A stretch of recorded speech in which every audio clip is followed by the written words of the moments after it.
오늘의 주요 뉴스입니다. 경남을 제외한 모든 지역의 코로나19 감염 재생산 지수가 1을 넘었습니다.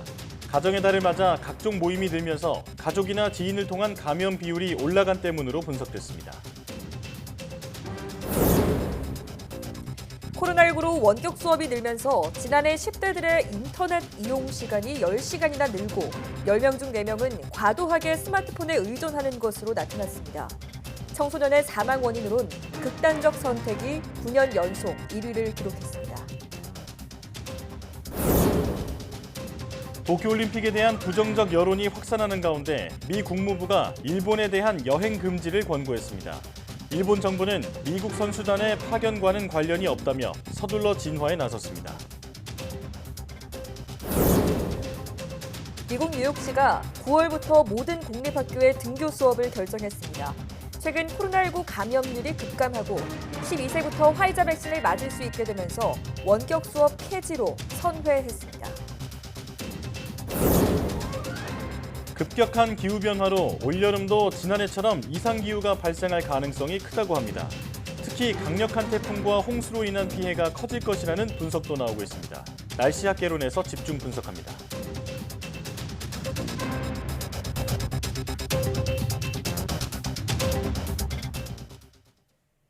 여러분 안녕하십니까? 사이언스 투데이 시작합니다. 경남을 제외한 전국의 모든 지역에서 코로나19 감염 재생산 지수가 1을 넘었습니다. 중앙재난안전대책본부는 유흥시설 집단 감염이 일어난 경북과 산발적 집단 감염이 계속된 충청 등을 중심으로 신규 감염이 늘면서 전국 대부분 지역의 재생산 지수가 1을 넘었다고 밝혔습니다. 특히 가정의 달을 맞아 가족이나 지인 등 소규모 모임이 많아지면서 개별 접촉을 통한 감염 비율도 역대 최고치인 47%를 기록했다고 덧붙였습니다. 중대본은 이에 따라 유흥시설 등 감염 취약성이 높은 사업장에 대한 현장 점검과 외국인 고용시설에 대한 선제적 방역을 지자체에 요청했습니다. 국내에서 코로나19 백신을 2차례 다 접종한 뒤 확진되는 돌파 감염 사례가 4명으로 늘었습니다. 중앙방역대책본부는 지난 21일 0시 기준으로 국내 돌파 감염 사례는 총 4명으로 접종 완료자 148만여 명의 0.0003%라고 밝혔습니다. 역학조사 결과 4명 가운데 2명은 2차 접종을 한 뒤 14일이 지나기 전에 바이러스에 노출된 것으로 추정돼 백신 효과와의 개연성은 제한적일 것이라고 방대본은 설명했습니다. 나머지 2명은 14일이 지난 이후 감염됐는데 임상 증상은 없었던 것으로 조사됐습니다. 방대본은 현재 환자의 정확한 감염 경로와 바이러스의 특징 등을 분석하고 있습니다. 오는 27일부터 네이버와 카카오 앱에서 병원에 남은 잔여 백신을 조회한 뒤 당일 접종 예약이 가능해집니다. 코로나19 예방접종 대응 추진단은 27일 오후 1시부터 네이버와 카카오의 지도 플랫폼을 활용해 잔여 백신을 당일에 예약할 수 있다고 밝혔습니다. 해당 앱이나 인터넷 검색창에 잔여 백신을 검색해 남은 양을 조회한 뒤 의료기관을 선택해 예약을 누르면 당일 신청이 완료됩니다. 아스트라제네카 백신은 한 병당 10명 정도 접종이 가능한데 개봉 뒤 최대 6시간 안에 다 쓰지 못하면 폐기하게 됩니다. 의료기관에 5명 이상이 예약돼 있으면 백신 한 병을 개봉할 수 있어 예약자가 오지 않으면 폐기량이 생기게 되는 겁니다. 이에 추진단은 이런 잔여 백신을 당일 예약으로 소진하도록 해 폐기량을 최소화한다는 방침입니다. 권덕철 보건복지부 장관은 한미 정상이 합의한 글로벌 백신 파트너십의 실무적 논의를 위해 정부와 민간을 아우르는 전문가 그룹을 다음 달 초까지 구성하겠다고 밝혔습니다. 권 장관은 정부 합동 브리핑에서 복지부와 과학기술정보통신부, 질병관리청 등 관계 부처와 민간 전문가로 조속히 국내 그룹을 구성할 것이라며 이같이 말했습니다. 권 장관은 이번 파트너십으로 한미 관계가 안보 동맹을 뛰어넘어 백신 동맹으로 발전했다며 의미를 부여했습니다. 권 장관은 이어 위탁 생산 중인 코로나19 백신의 기술 이전이 더욱 활발하게 이루어질 수 있도록 정부가 가교 역할을 하겠다고 덧붙였습니다. 코로나19 사태로 지난해 청소년들의 생활이 급변하고 스트레스 역시 늘었음을 보여주는 통계가 나왔습니다. 통계청과 여성가족부가 발표한 2021 청소년 통계를 보면 청소년들의 48.4%는 코로나19 사태로 지난해 학교 생활이 부정적으로 바뀌었다고 응답했습니다. 또 46%는 코로나19로 인해 지난해 학업 스트레스가 늘었다고 답했습니다. 이와 관련해 지난해 초중고 학생의 학교 생활 만족도는 관련 조사를 시행한 지난 2014년과 2017년을 포함해 가장 낮았습니다. 코로나19로 원격 수업이 늘면서 지난해 10대 인터넷 이용 시간은 1년 전보다 10시간이나 늘었고 10대 청소년 10명 중 4명은 스마트폰 과의존 위험군으로 조사됐습니다. 기업들이 인공지능 AI를 활용해 경쟁력을 한층 높일 수 있는 길이 열렸습니다. 산업 현장에 인공지능 기술 개발 능력을 지원해주는 AI 융합 실증랩이 충북에서 문을 열고 본격적인 운영에 들어갔습니다. 이성우 기자입니다. 2차 전지용 양극 소재 제품을 제조하는 업체입니다. 2차 전지 수요 증대로 사업이 확장하고 있어 무엇보다 공급망 관리가 중요한 상황. 올해부터는 정부 지원으로 빅데이터 처리 기술을 지원받게 돼 지능화 공장 구축에 속도를 낼 수 있게 됐습니다. 지원 사업을 통해서 AI를 활용한 솔루션을 검증하고 기반을 구축하고 난 뒤에 디지털 전환을 위한 투자를 확대해 나갈 계획입니다. 첨단 인쇄 회로 기판을 만드는 이 업체는 제품 분량을 걸러내는 데 사람에 의존해 왔습니다. 하지만 오는 2023년부터는 인공지능 검사 공정을 통해 불량 제품을 신속하고 정확하게 잡아낼 수 있을 것으로 기대하고 있습니다. 방대한 검사 이미지 데이터를 학습하고 분석하여 검사에 대한 자동화를 구현하는 기술을 개발하고자 합니다. 이처럼 산업 현장에 인공지능 기술을 접목하기 위한 실증랩이 충북과학기술혁신원에 문을 열었습니다.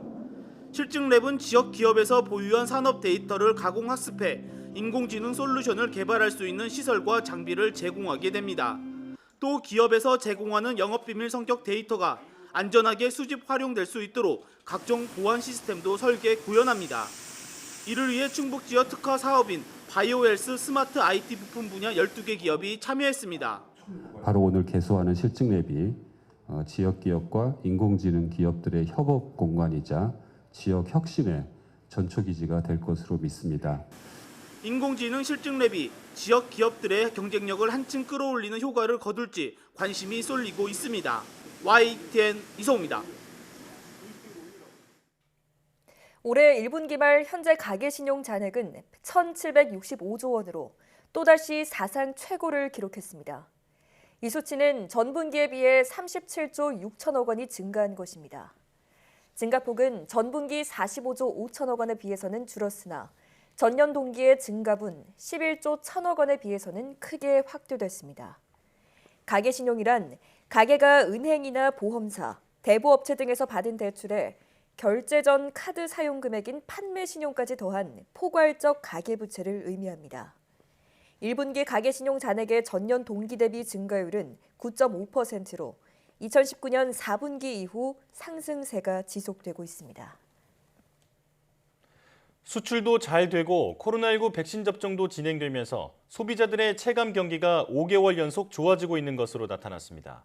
한국은행이 발표한 4월 소비자 동향조사 결과에 따르면 5월 소비자 심리지수는 105.2로 4월보다 3포인트 높아졌습니다. 소비자 심리지수는 100보다 높으면 소비 심리가 낙관적이라는 의미입니다. 소비자 심리지수는 1월 4.2포인트, 2월 2포인트, 3월 3.1포인트, 4월 1.7포인트 각각 상승해 5달째 개선 흐름을 이어갔습니다. 지난해 유례없는 폭우로 남부지방 일부는 한때 생존 위기에 내몰리기도 했는데요. 올해 여름도 집중호우가 잦을 것이라는 기상청 예보가 나왔습니다. 홍수기가 한 달도 채 남지 않은 지금 수해 대비 상황은 어떤지 김민성 기자가 돌아봤습니다.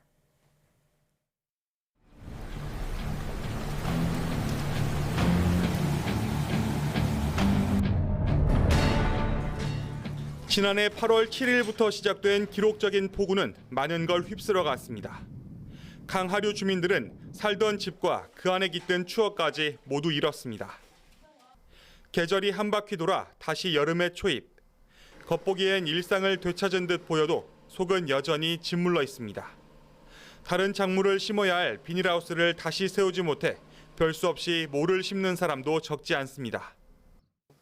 그렇죠. 지금 나이 드신 분들은 지금 굉장히 지금 슬럼프에 많이 빠져 있죠. 지금 곧 있으면 또 장마도 돌아온다고 그러는데 지금 아직 복구공사도 지금 제대로 이루어지지도 않고 있고 그래가지고 이런 걱정이 무리는 아닙니다.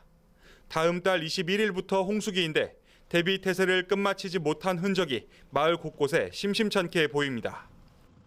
인근 금지면 주민들이 제방 붕괴의 원인으로 지목했던 금곡교입니다. 철거가 결정됐지만 아직 공사 시작 전이고요. 마찬가지로 당시 무너졌던 제방 역시 응급복구 상태로 머물러 있습니다. 익산지방국토관리청은 금곡교 철거 공사와 인근 제방 완전 복구 공사의 착공 시점을 7월 중순 정도로 보고 있다고 밝혔습니다. 그러면서 유실된 제방을 지난해 임시 복구했고 올해 또 관련 공사를 해 재붕괴 우려는 없다고 덧붙였습니다.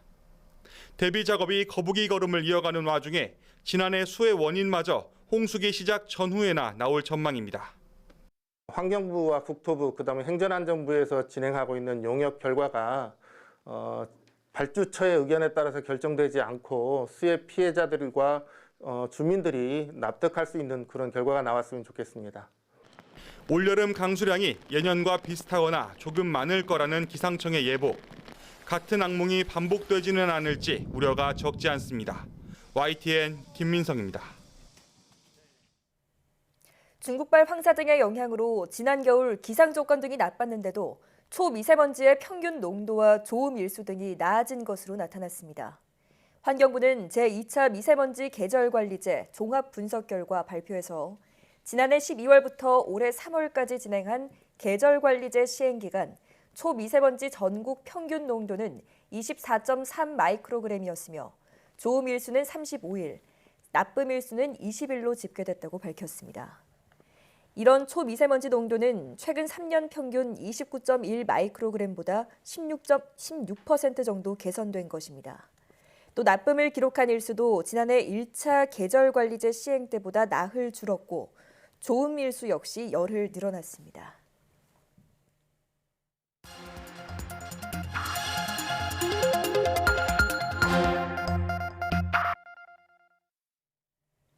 다양한 분야의 과학 이슈를 과학 기자의 시각으로 집중 분석하는 사이언스 취재 파일 시간입니다. 네, 오늘은 최소라 기자와 함께하겠습니다. 어서 오십시오. 안녕하세요. 네, 오늘은 어떤 소식 준비해 오셨나요? 네, 코로나19의 발원지 논란이 다시 불붙었습니다. 미국 월스트리트 저널이 코로나19가 처음 보고되기도 전에 중국 우한 바이러스 연구소 직원들이 코로나19 증상으로 병원을 찾았다고 보도한 겁니다. 앞서서 코로나19가 중국 실험실에서 유출됐다는 의혹이 계속되면서 WHO는 조사단이 중국을 직접 방문한 결과 이런 가능성이 적다고 밝혔었는데요. WHO 발표를 뒤집는 기사와 또 전문가들의 발언들이 계속되고 있어서 자세히 짚어보겠습니다. 네, 코로나19 발원지 문제는 중국이 아주 민감하게 반응하는 문제인데요. 먼저 논란을 재점화한 월스트리트 저널의 기사는 어떤 내용인가요? 네, 먼저 현지 시간 23일 보도됐던 내용인데요. 미국의 비공개 정보 보고를 인용해서 2019년 11월 중국 우한 바이러스 연구소 직원 3명이 코로나19와 비슷한 증상으로 병원 치료를 받았다고 보도한 겁니다. 2019년 11월이면은 중국이 코로나19 첫 발병 사례를 보고하기 한 달 전이거든요. 게다가 중국 우한 바이러스 연구소는 코로나19 바이러스의 유출지라는 의혹을 받아온 곳입니다. 코로나19가 유행하기도 전에 연구소 직원들이 동시에 병원에 갈 정도로 아팠다는 건 바이러스가 실험실에서 처음 유출됐다는 주장에 무게를 실어줄 수 있습니다. 네. 월스트리트 저널은 정보의 신뢰성에 대해서 해당 정보를 접한 적 있는 관계자 2명의 말을 전했는데요. 한 명은 정보가 의미 있을 수는 있지만 여전히 추가 조사와 보강 증거가 필요하다고 말했고 다른 한 명은 정보가 매우 정확하다고 말했다고 전했습니다. 네. 자, 아무래도 보도 내용이 꽤 구체적이다 보니 파문이 상당할 것으로 보입니다. 이런 가운데 미국의 전염병 전문가들도 이런 비슷한 맥락의 발언을 했다고요? 네, 그렇습니다. 미국의 전염병 권위자인 앤서니 파우치 국립 알레르기 전염병 연구소 소장이 지난 11일 미국 언론 인터뷰에서 여전히 코로나19가 자연적으로 발생했냐고 확신하냐 이런 질문에 사실 그렇지 않다고 답했다고 합니다. 파우치 소장은 우리 능력이 허용하는 한 중국에서 무슨 일이 벌어졌는지 계속 조사해야 한다 이렇게 말을 했습니다. 여기에다 최근에 스콧 고틀리브 전 미 FDA 국장도요. CNBC에 출연해서 코로나19가 우한 연구소에서 유출됐다는 정황 증거가 늘고 있다고 말한 바 있습니다. 예, 중국의 반발이 심할 것 같은데요. 앞서 WHO 결과도 중국 입장을 뒷받침하는 그런 결과가 나왔었잖아요. 네, 그렇습니다. 앞서 중국은 코로나19 바이러스가 실험실에서 유출된 것이 아니라 자연 발생했고 또 나아가서 발원지가 중국이 아니라 동남아나 세계 여러 곳일 수도 있다고 꾸준히 주장해왔습니다. 네. 이번 월스트리트 저널의 기사 이후에도 중국 정부는 보도를 부인했는데요. 중국 외교부 대변인은 지금까지 해당 연구소의 직원과 학생들이 코로나19에 감염된 적이 없었다고 밝혔습니다. 예. 또 미국이 계속 실험실 유출설을 퍼뜨리고 있다면서 실제 추적을 신경 쓰는 건가 아니면 관심을 돌리려고 하는 건가 이렇게 질문하기도 했습니다. 함께 들어보시겠습니다. 中国科学院武汉病毒研究所已于今年3月23日发布了相关声明。声明表示，2019年12月30日之前，武汉病毒研究所未接触过新型冠状病毒。迄今为止，该所职工和研究生保持新型冠状病毒零感染。 네, 앞서 WHO 조사단은 지난 3월 공개한 보고서에서 동물 전파와 실험실 유출 등 2개 가설 모두 결정적인 증거는 없다고 밝혔는데요. 예. 그러면서도 실험실에서 바이러스가 유출됐을 가능성은 극도로 낮다고 결론 내렸습니다. 하지만 과학자들은 WHO 조사를 비판하면서 추가 조사를 촉구해 왔는데요.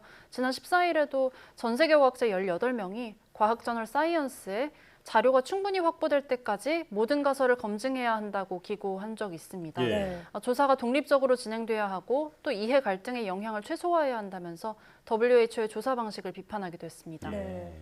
자, 논란은 지금까지 계속 있어 왔습니다만 특히 이번에는 한층 더 구체적인 이 보도 내용이 나오다 보니 앞으로는 재조사를 촉구하는 목소리가 더 높아질 것 같은데요. 어떤가요? 네, 재조사를 촉구하는 목소리는 점점 커지고 있습니다. 미 백악관 대변인은요, 일단은 월스트리트 저널 보도에 등장한 보고서는 확인할 수 없다면서도 더 많은 정보가 필요하다고 말했는데요. 예. 코로나19 발원지 조사에 대해서는 국제적 공조를 통해서 조사가 이뤄지고 또 중국 정부가 정보를 제공해야 한다 이렇게 말했습니다. 함께 들어보시겠습니다. Process actually works. An international investigation led by the World Health Organization is something that we've actually been pressing for several months in coordination with a range of partners around the world. We need that data. We need that information from the Chinese government. What we can't do, and what I would caution anyone doing, is leaping ahead of an actual international process. We don't have enough data and information to drum to a conclusion at this point in time. So is there 네, 결국 이런 논란이 1년 넘게 지속되는 건 중국이 실험실 유출 의혹을 해소할 정도의 충분한 정보를 공개하지 않아서라는 지적이 나옵니다. 예. 과학자들이 납득할 정도로 정보를 투명하게 공개하지 않는 한 계속해서 의문이 제기될 수밖에 없다는 겁니다. 바이러스의 발원지를 찾는 건 책임 소재를 따지는 것을 넘어서 바이러스 발생 원인을 알아내고 또 재발을 방지하는 의미가 있거든요. 네. 박쥐에게서 시작돼서 인간에게 감염되기까지 어떤 중간 동물이나 연결고리가 있었는지 밝혀야 한다는 게 과학자들의 공통된 의견입니다. 네. 코로나19 같은 전염병이 앞으로 또 나오지 말란 법이 없잖아요. 재발 방지를 위해서라도 발원지 논란이 좀 속 시원하게 해결됐으면 좋겠습니다. 최소라 기자와 함께했습니다. 고맙습니다. 감사합니다.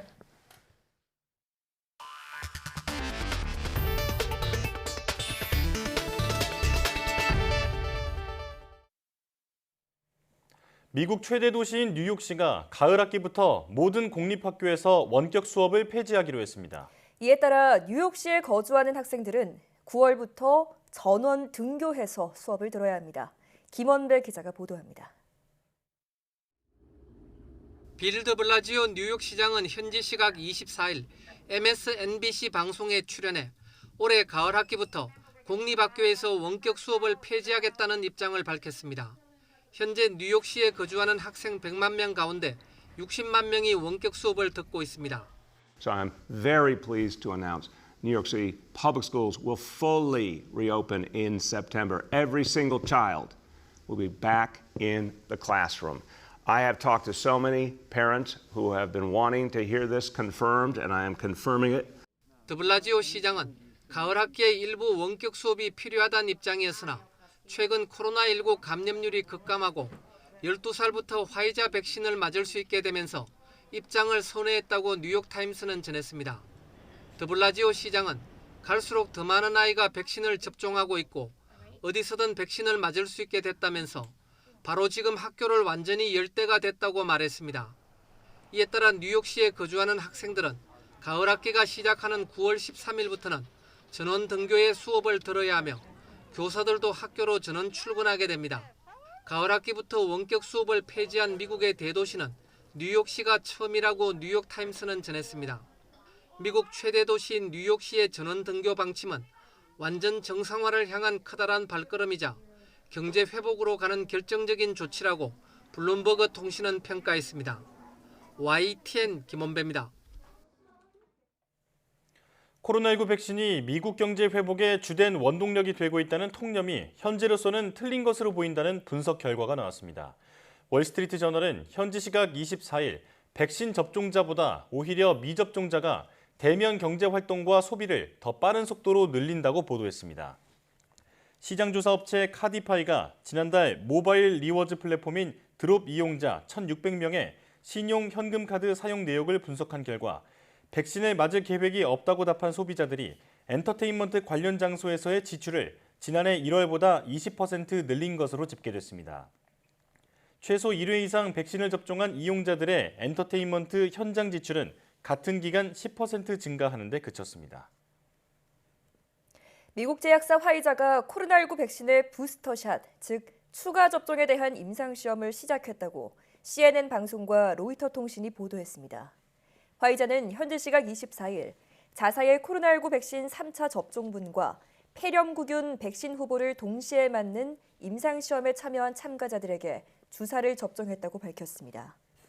주요 목표는 코로나19 백신 접종을 마친 뒤 6개월 뒤의 후속 결과는 물론 두 가지 백신을 동시에 접종했을 때의 안전성을 살펴보기 위한 것입니다. 이번 임상시험은 화이자의 코로나19 백신 3상 임상시험에 참여했고 최소한 6개월 전에 백신 2차분을 맞은 65세 이상의 고령자 600명을 대상으로 진행됩니다. 미국이 코로나19 감염 위험을 이유로 자국민에게 일본을 방문하지 말 것을 권고했지만 도쿄올림픽에 미국 선수단을 파견하는 데는 영향이 없다는 입장을 밝혔다고 일본 정부가 설명했습니다. 일본 정부 대변인인 가토 관방장관은 정례 기자회견에서 도쿄올림픽 개최를 향한 일본의 결의를 지지한다는 미국 입장에는 변함이 없는 것으로 안다며 이번 조치가 올림픽 선수단 파견과는 관련이 없다는 설명을 미국으로부터 들었다고 밝혔습니다. 가토 장관은 또 미국 올림픽위원회도 성명을 통해 이번 조치가 선수단 파견에 영향이 없다고 밝혔다고 덧붙였습니다.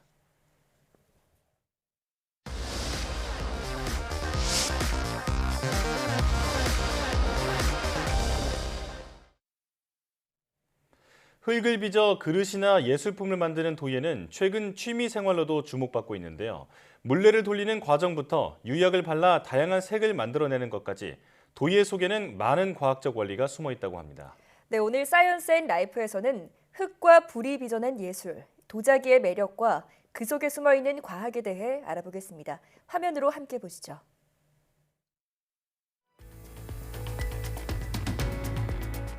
천도 이상의 온도를 견디고 인고의 시간을 거쳐야 비로소 완성되는 흙과 불이 빚는 예술, 도자기. 흙으로 빚은 역사인 도자기는 실용적, 예술적 가치를 지닌 채 우리와 함께 해왔는데요. 도예는 여전히 사람들의 사랑을 받으며 예술로 인정받고 있습니다. 흙을 손으로 만지고 느끼다 보면 힐링마저 된다는데요. 소박한 매력을 지닌 도자기, 함께 빚어보시죠. 전통과 현대가 공존하는 대한민국 대표 도자마을 이천시. 16세기 때부터 이천에서 도자기를 구원했다는데요. 이천에서만 수백 명의 도예가가 활발한 창작 활동을 펼치고 있습니다.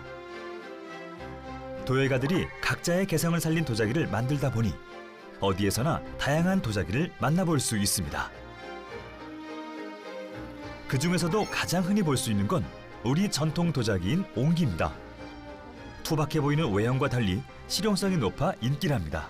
오히려 또 예전에 쓰던 그 항아리를 안에서 장식용으로도 또 쓸 수가 있거든. 매실도 담고 장도 담지만 오이집 아니라 포도주 담을 때도 사용하니까 온도만 적정 온도만 유지를 하면은 그게 몇 년 놔둬도 아주 좋더라고요.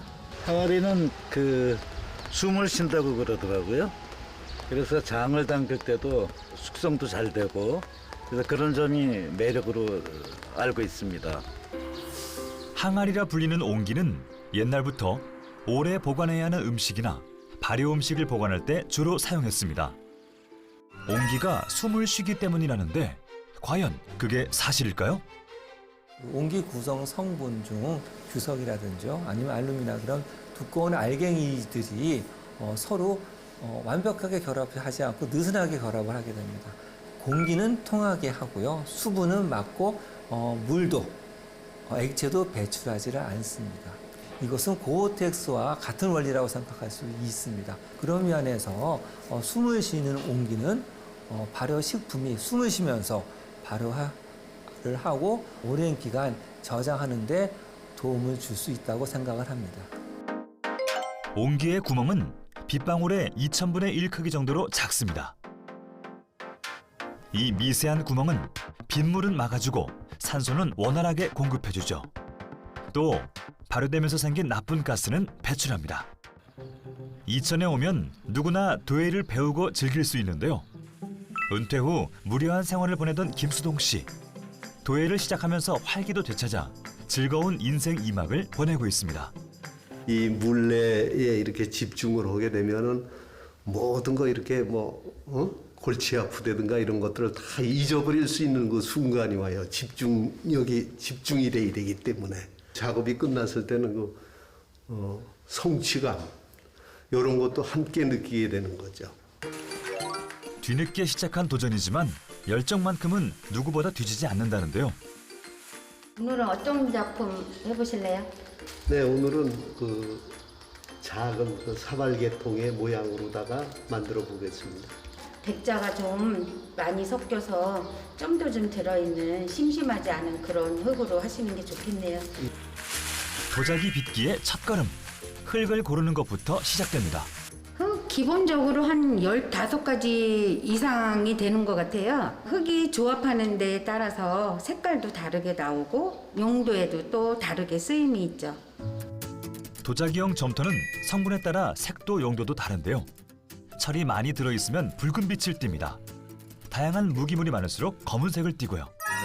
그런데 부드러운 흙은 어떻게 단단한 도자기가 되는 걸까요? 도자기용 점토는 규석과 장석 그리고 알루미나로 이루어져 있습니다. 이 중에서 장석은 불 안에서 화도가 났기 때문에 자기가 먼저 녹음으로써 주위의 물질들을 용해시키는 역할을 하고요. 규석은 강도를 증진을 시킵니다. 알루미나는 세상에서 가장 화도가 높은 재료입니다. 그렇기 때문에 흙이 불 속에서 형태를 유지하는 그다음에 화도에서 높은 온도에서 견뎌주는 역할을 하게 됩니다. 흙에 따라 성분이 다르기 때문에 굽는 온도와 제작 방식도 다릅니다. 오늘은 도예에서 가장 많이 쓰이는 물레를 이용하려는데요. 치세요. 아래 위로 손을 한쪽은 올리시고 네 그래야 잘 붙어요. 딱딱. 물레를 돌리기 전 점토를 완전히 물레에 고정시킵니다. 물레 상판에 얘가 잘 붙어줘야 이제 기물을 성형할 때 중심도 잘 맞고 원심력에 의해서 돌아가기 때문에 중심이 제일 중요하거든요. 발로 속도를 조절해가며 물레를 돌리는데요. 너무 속도가 느리다 보니 모양이 잘 나오지 않는 것 같습니다. 더 밟으세요. 좀 흙을 잡을 때는 속도가 있어야 흙이 잡히거든요. 물레의 빠른 회전 운동을 이용해 손으로 힘을 더하면 점차 모양을 잡아갈 수 있는데요. 힘을 꼭 주세요. 그렇게 내려가지 마시고요. 이렇게 해서 모아서. 너무 꼭 잡아서. 어려운 건 없는데 이게 이제 숙달이 안 된 상태에서는 아무래도 이 흙의 그 흙하고 이 원심력 허구가 어느 정도 바란스가 맞아야 되는데 그 지점까지 도달하는 과정이 좀 어렵겠지요. 무엇보다 물레의 원심력을 손으로 조절해야 하기에 쉽지 않습니다. 다시 한번 집중해 보는데요. 처음엔 흙덩어리에 불과했지만 수동 씨의 손을 거치자 매끈하게 도자기의 모양을 갖춰갑니다. 물레 위에서 열심히 돌렸을 뿐인데 마치 기계로 만든 듯 일정한 모양으로 빚어진 도자기. 물레가 원형의 도자기를 만드는 원리는 뭘까요? 물레 위의 흙을 강하게 회전을 시키면 자연적으로 원심력이 생기게 됩니다. 원심력에 의한 것을 이용해서 흙의 입자를 보다 단단하게 밀착시킬 수 있겠죠. 원심력이 생긴다는 것은요, 일정한 힘으로 점토가 확산된다는 것을 의미하기도 합니다. 그렇기 때문에 맨손으로만 어떠한 기물을 만들 때보다 빠르게 어떠한 원형의 어떤 정형을 만들기에 굉장히 좋겠죠. 성형이 완성된 도자기는 정교하고 매끈한 바닥을 위해 칼 대신 실로 잘라줍니다. 드디어 완성된 수동 씨의 작품. 완벽하진 않지만 소박함과 정성이 묻어납니다. 힘들었지만 그래도 멋지게 나왔구나 그런 생각이 들어요.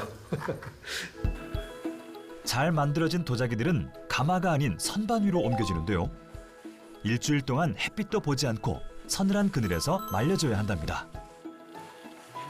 젖은 흙인데 햇빛에 마르게 되면 겉에만 순간적으로 마르잖아요. 그래서 갈라질 우려가 크기 때문에 이렇게 바람은 살살 통하면서 직사광선을 안 쬐고 약간 그늘이 좋죠.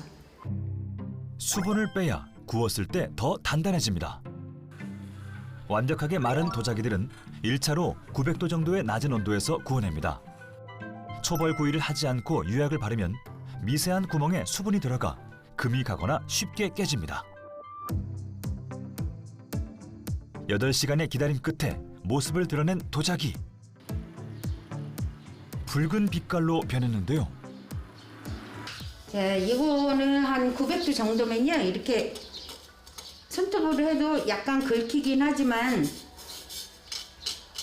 그래도 강도가 있죠. 이제 도자기에 빛과 색을 넣을 차례. 유약 바르는 과정입니다. 원하는 색에 따라 다양한 유약을 바를 수 있습니다. 유약은 우리 사람도 몸을 보호하기 위해서 또는 예쁘게 보이기 위해서 옷을 입잖아요. 그 유약은 도자기의 옷이에요. 코팅과 같은 효과를 준다는 유약. 도자기 표면에 유약을 바르는 이유는 무엇일까요?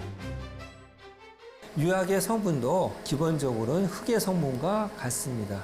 하지만 흙보다 굉장히 화도가 낮아서 낮은 온도에서 융해가 돼서 유리질화되는 물질이라고 말씀드릴 수 있습니다.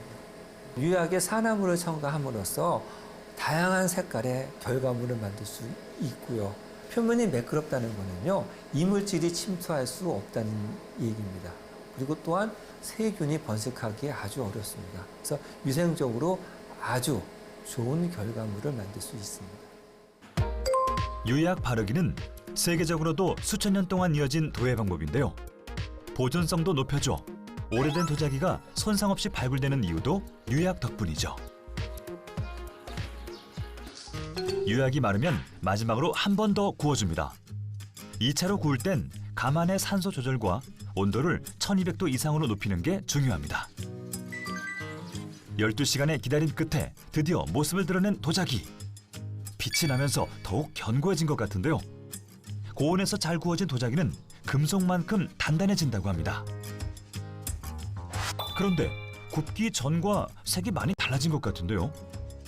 불완전 연소로 소성을 했더니 이렇게 나왔죠. 만약에 완전 연소였다면 좀 더 누리틱틱하게 나오죠. 불태기 방법에 따라서 같은 유약이라도 같은 흙이라도 다른 색으로 나오거든요. 구울 때 가마의 산소량을 조절하면 다양한 색의 변화를 줄 수 있습니다. 그런데 산소량에 따라 색이 달라지는 이유는 뭘까요? 가마에 산소를 어떻게 공급하냐에 따라서 색깔은 변화가 될 수 있습니다. 산화번정인 경우에는 산소를 충분히 공급하기 때문에 완전하게 연소가 됩니다. 그 도자기 유약이 그에 반응해서 본래의 산소와 반응하는 색깔이 나오게 됩니다. 산소 공급을 줄이게 되면은 불완전 연소가 됩니다. 유약의 색깔이 또 전혀 새롭게 변합니다. 가장 대표적인 게 청자의 옥색이 이런 불안전 요소, 즉 환원 번지의 결과로 발생이 되는 것입니다. 청자는 산소가 없는 밀폐된 가마에서 구워지면서 도자기 표면의 성분이 화학 반응을 일으켜 은은한 푸른빛이 띠게 됩니다. 같은 재료라도 제작 과정에 따라 전혀 다른 모습으로 완성되는 도자기. 도에는 예측할 수 없는 변화의 매력을 지녔다는 말이 있는데요. 그 말의 의미를 알 수 있을 것 같습니다. 여기 나왔는데요. 예. 한번 보세요. 아이고 아주 이 점박이도 오히려 멋있게 보여요. 예. 아이고 정말. 네. 그러네. 만든 거 보시니까 어떠신 것 같아요? 뿌듯하죠, 한마디로. 만드는 과정은 힘들고 어려웠지만 그렇게 그 자기가 구상했던 물건이 나왔을 때는 가슴이 흐뭇합니다. 흙으로 빚어낸 보석이라는 도자기. 긴 기다림과 정성을 쏟아내야 하나의 작품이 완성되는데요. 느림의 미학을 가진 도예 속에서 여유로움을 느껴보시길 바랍니다.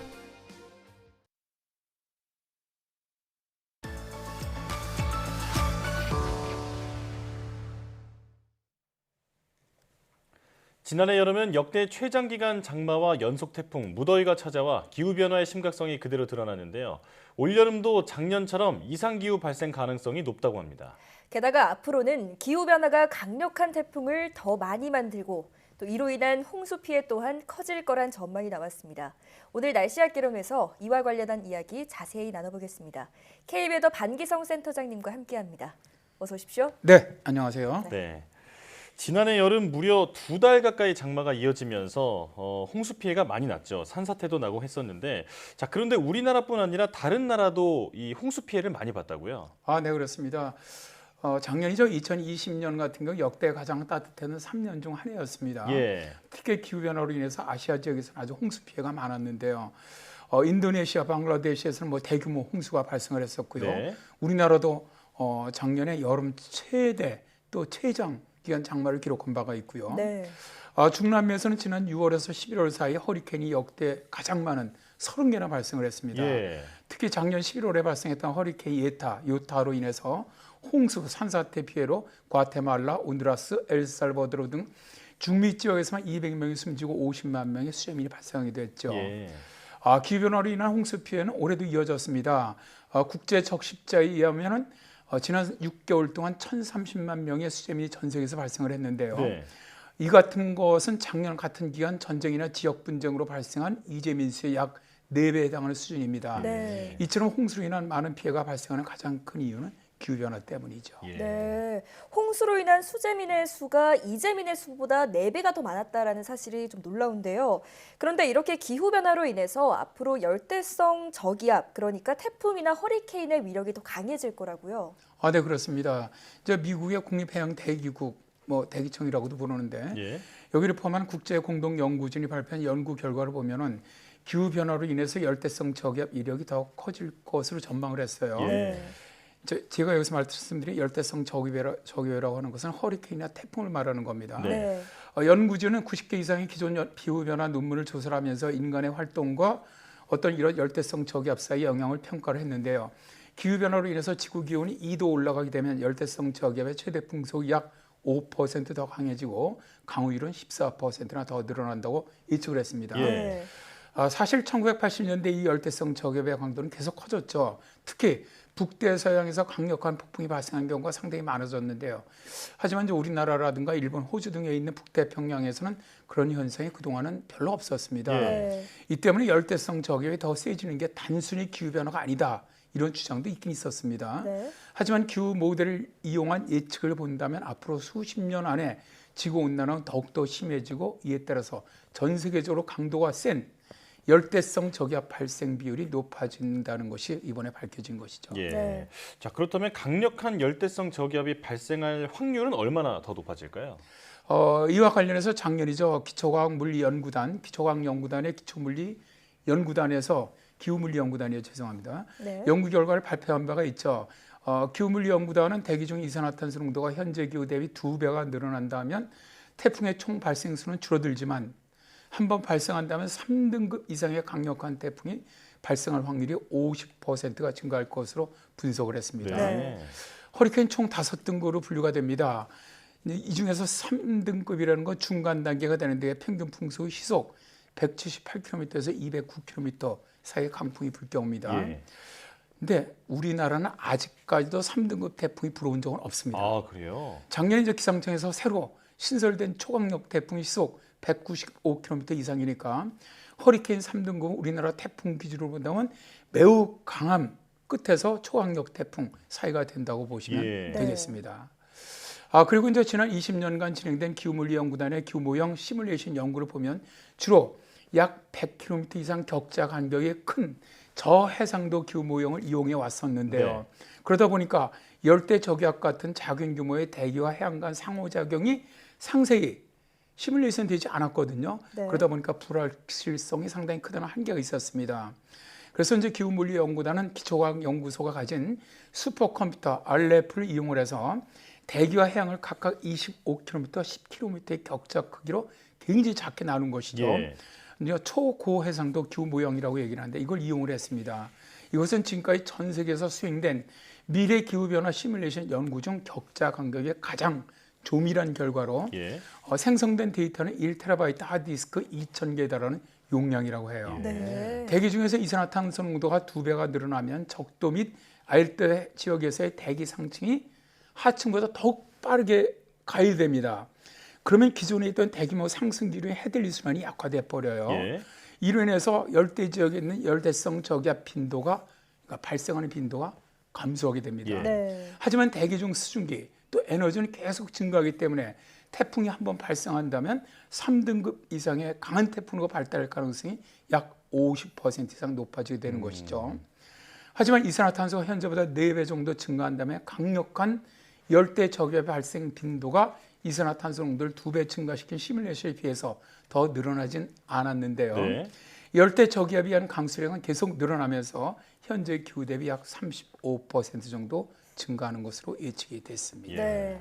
자, 이산화탄소가 늘면 발생 빈도는 오히려 줄어들고 또 한 번 발생할 때 초강력 태풍이 발생할 가능성이 커진다라고 정리를 할 수 있겠습니다.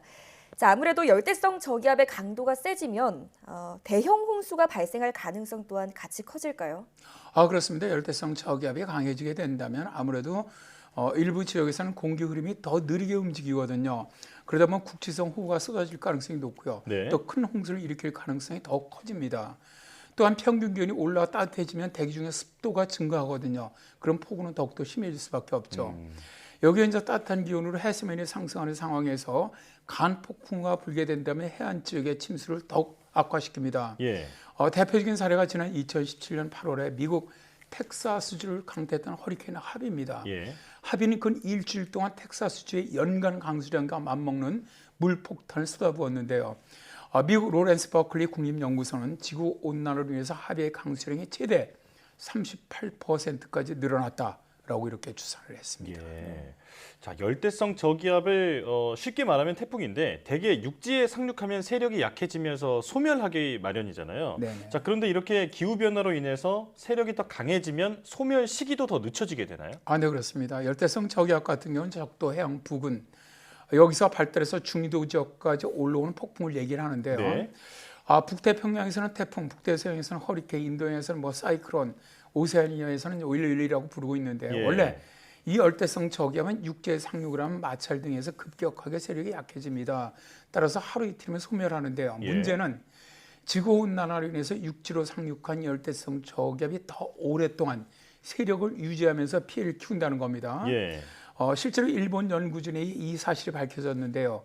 일본의 오키나와 대학 과학기술대 학원의 그 대학 연구팀이 1967년부터 2018년까지 북대서양 지역에 상륙한 허리케인을 분석을 해봤더니 1960년대 허리케인들은 상륙 하루 만에 강도가 75% 정도 약해졌어요. 네. 근데 최근에는 50%밖에 약해지지 않았다고 해요. 예. 네. 재미있는 건 해수면 온도가 높았을 때 허리케인의 강도가 세지면서 소멸 시간 또한 길어진다는 겁니다. 원래 허리케인은 해수면에서 공급되는 수증기를 연료를 삼아서 세력을 키우지 않습니까? 네. 근데 내륙에 상륙하면 수증기 공급이 끊겨서 마치 자동차 속도가 줄어들듯이 허리케인이 소멸하게 되는데, 그런데 말이죠. 기후변화로 인해서 해수면 온도가 높아지게 되면 허리케인이 더 많은 수증기를 비축하는 것이죠. 이로 인해서 오랫동안 세력을 유지하게 되는 겁니다. 예. 자, 그렇다면 이렇게 기후 변화로 그 열대성 저기압의 세력이 커진다는 것을 알고 있기 때문에 앞으로의 대책도 좀 달라져야 할 것 같거든요. 어떤 점을 신경 써야 할까요? 일단 기후 변화를 갖다 우리가 저지하기 위해서는 가장 좋은 방법은 온실가스를 줄이는 방법밖에 없습니다. 네. 그게 최선이지만 현실적으로 그러기에는 사실 시간이나 비용이 너무 크거든요. 네. 쉽지가 않죠. 따라서 강력한 태풍의 발달에 대비하는 기후 적응이 좀 필요하다고 봅니다. 먼저 태풍의 그 단계에 따른 국민 대피령의 법적 제정이 좀 필요하다고 보고요. 예. 두 번째는 피해를 줄이기 위한 항만, 제방 등의 시설물을 좀 개선을 하고요. 태풍 시에 집중호우 등에 대비하는 댐 관리, 또 하수 관리도 좀 필요하다고 봅니다. 네. 아울러 태풍 영향 시에 국민들의 행동 요령도 언론에서 좀 자주자주 홍보해 주었으면 좋겠습니다. 예. 자, 기후변화는 전 세계가 함께 풀어야 할 숙제인 만큼 세밀한 대책이 필요하겠습니다. 지금까지 KB웨더 반기성 센터장과 함께했습니다. 오늘 나와주셔서 고맙습니다. 네, 고맙습니다.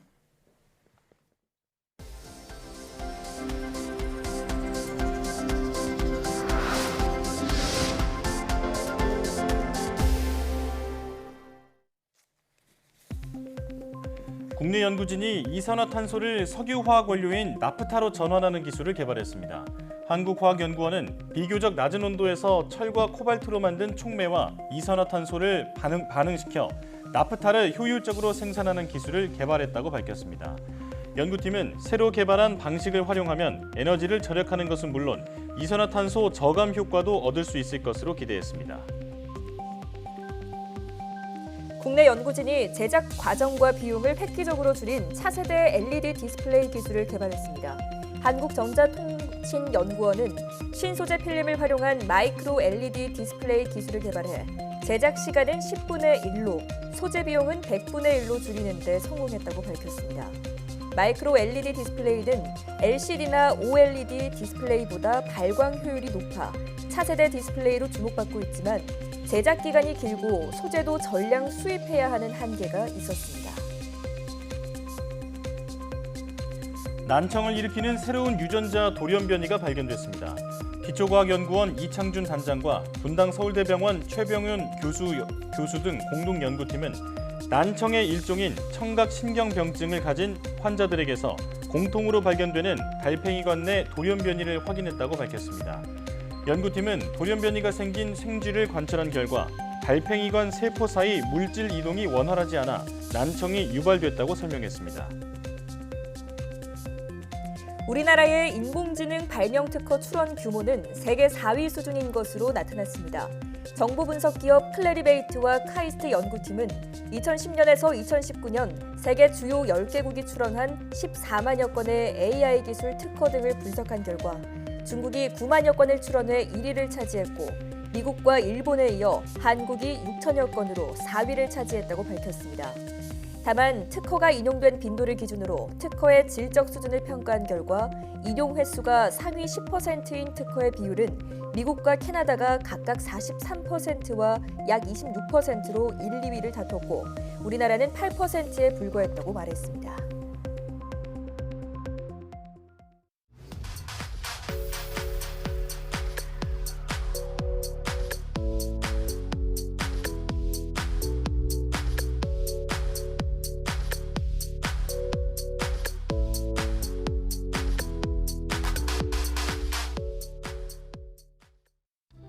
우와! 여기는 하나의 담벼락 미술관. 야, 여기 진짜 미술관이네요. 저희가 마을 돌아다니면서 어르신들의 집을 고쳐드리는 역할을 하고 있습니다. 저희한테 가이드가 되실 수도 있고 저희가 남편분만 좀 빌려가도. 동네 사람들! 뭐든지 고쳐드리는 고쳐듀오가 왔습니다. 여기. 처마. 문, 현관문. 방충망이 다 뜯어져 있더라고요. 저희가 고치고 난 다음에 그다음에 AS 역할 다 하시라고. 할머니, 할아버지가 연로하셔가지고 여기 너무 높다. 싱크대도 오래되고 계획이 늘 하던 대로. 오케이, 늘 하던 대로. 뭐 드려야 돼요, 어머니? 바지가 내려가시나 봐. 벨트 여기 있긴 있는데. 네가 땡기면 엄청 좀 혼내. 이거 저희가 선물로 드리고 갈게요. 맞죠? 고쳐듀오 하면서 제일 뿌듯한 날이다. 충청북도 중리마을을 찾은 고쳐듀오팀. 이번에도 역시 장소 물건을 가리지 않고 수리 의뢰가 들어왔는데요. 척척 수리를 해내는 모습뿐만 아니라 어르신을 위해 하고 있던 벨트까지도 선뜻 내어드리는 모습이 정말 훈훈했습니다. 도움이 필요한 분들은 언제든지 YTN 사이언스 홈페이지에 사연 남겨주시기 바랍니다. 어려운 시기 YTN 사이언스는 국민과 함께하겠습니다.